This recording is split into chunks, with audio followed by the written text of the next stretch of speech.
বাংলাদেশ থেকে আমদানি করা পণ্যের উপর শুল্ক কমানোর ঘোষণা দিয়েছে যুক্তরাষ্ট্র।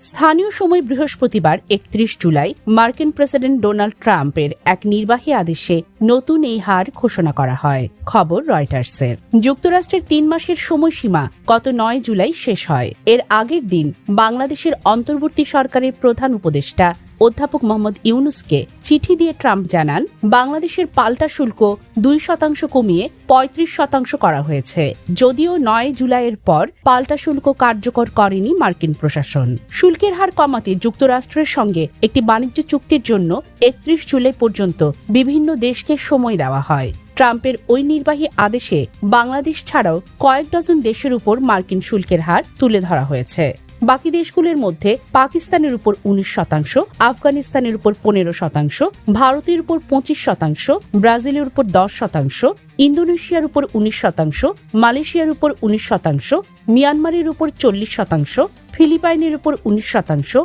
শ্রীলঙ্কার উপর ২০% ও ভিয়েতনামের উপর ২০% শুল্ক আরোপ করেছে ওয়াশিংটন। সবশেষ বাংলাদেশকে চিঠি দিয়ে ৩৫% পাল্টা শুল্কের কথা জানিয়েছিল মার্কিন প্রশাসন। সে হিসাবে শুল্ক ১৫% কমিয়ে নতুন হার ঘোষণা করা হয়েছে।